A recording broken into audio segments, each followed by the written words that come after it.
مفتی صاحب اس بارے میں کچھ توجہ فرمائیں. کل موٹر سائیکل والوں نے بے حیائی شروع کر دی ہے, پیچھے 2 خواتین بٹھاتے ہیں, بیٹی یا بہو کو بالکل مردوں کی طرح بٹھاتے ہیں, اور غیرت جب ختم ہو جائے تو جو مرضی کرو. ٹھیک ہے نا, یہ سب براڈ مائنڈڈ بنتے جا رہے ہیں. یار کیا ہوتا ہے مولویوں نے کہا یوں بیٹھو, جس طرح بیٹھ کے تو ہم کون سا غلط ہیں, تو آپ پینٹ اٹھار کے بٹھاؤ اس کو اپنے ساتھ, صحیح ہے نا, اس کے کپڑے اتار کے بٹھاؤ. آپ بے حیائی پھیلتی جا رہی ہے. چلیے بھائی, اگر پردے کا اہتمام کیا جائے تو خواتین سائیکل یا موٹر سائیکل چلا سکتی ہیں, کیوں؟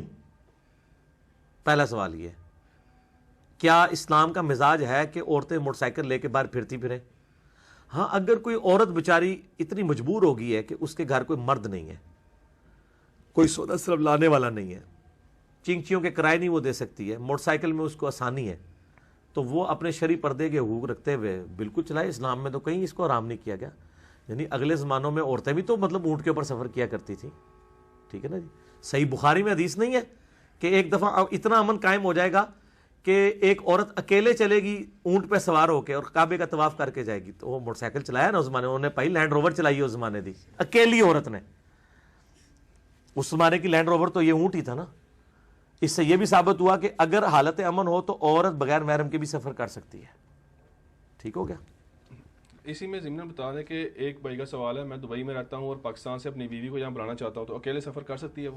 ہاں, حالت امن ہونا, یعنی یہاں سے اس کے رشتہ دار, محرم رشتہ دار اسے جہاز میں بٹھائیں اور وہاں سے جا کے وہ ریسیو کر لیں, تو یہ اس کیٹیگری میں نہیں آئے گا کہ اس عورت کے اوپر لعنت ہے جو بغیر محرم کے سفر کرے گی. اس کی تھیم یہ تھی کہ امن قائم رہے. تو اب یہاں پہ اجتماعی طور پہ اتنی دنیا ہے, کمبائنڈ سفر کر رہی ہے, اس طرح دنیا کا نظام نہیں چل سکتا, یہ ناممکن ہو جائے گا, اس طرح چلایا نہیں جا سکتا نظام. تو ورنہ سے یہ ڈبل ٹکٹ خریدے وہ محرم چھوڑنے کے لیے جائے.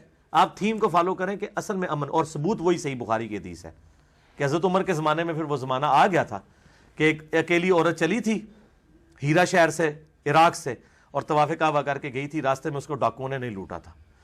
اور اس سے یہ چیز ثابت ہوئی کہ عورت حالت امن میں اکیلا سفر کر سکتی ہے. اگر یہ حرام ہوتا اور صرف واقعی یعنی مقصود ہوتا بیان کرنا, تو آپ علیہ السلام کہتے ہیں کہ کرے گی وہ حرام کام, یہ تو آپ نے نہیں کہا. اسی کے تحت امام ترمذی نے, امام شافعی, احمد بن حنبل کا موقف ہے کہ عورت بغیر محرم کے حج بھی کر سکتی ہے امن کی حالت میں, کمبائنڈ فارم میں اگر جا رہی ہو, لیکن بہت جوان عورت نہ ہو, اس کے بیٹھنے کا بھی مسئلہ ہے نا. تو اس میں جو ہے نا وہ جہاز میں بیٹھنے والا مسئلہ نہیں ہے, کیونکہ اس میں تو کوئی مٹکے والا معاملہ ہوگا ہی نہیں نا. تو وہ اس کا کوئی ایسی سیٹ کروا دیے, کوئی دم کی طرف اکیلے والی سیٹ کروا دی جائے یا کسی عورتوں کے ساتھ. بلکہ وہ ہمارے تو ماشاءاللہ مسلمان جب جہاز میں بیٹھتے ہیں آپس میں طے بھی کر لیتے ہیں, عورتیں ایک طرف ہو جاتی ہیں, مرد ایک طرف, اس میں تو مٹکے والا کام ہی کوئی نہیں ہونا. لیکن حج کے سفر کے دوران تو صبح و شام, دن رات, کھانے پینے, وہاں میں مٹکے کا کام ہو سکتا ہے, وہ اس میں اوائڈ کرنا چاہیے. جب تک کہ عورتیں عورتوں میں رہیں اور مرد مرد میں رہیں پھر تو ٹھیک ہے, جیسے عموماً یہی ہوتا ہے, پھر ہو سکتا ہے. میرا تو کلپ بھی چڑھا ہوا ہے, کیا عورت بغیر محرم کے حج کر سکتی ہے؟ میں نے کہا کر سکتی ہے حالت امن میں, اس حدیث کے تحت. میں جب آواز دیتا ہوں وہ کہتے آ رہا ہوں میں جب آواز دیتا ہوں وہ کہتے آ رہا ہوں میں, یہی میرا تعارف ہے گدائے مصطفیٰ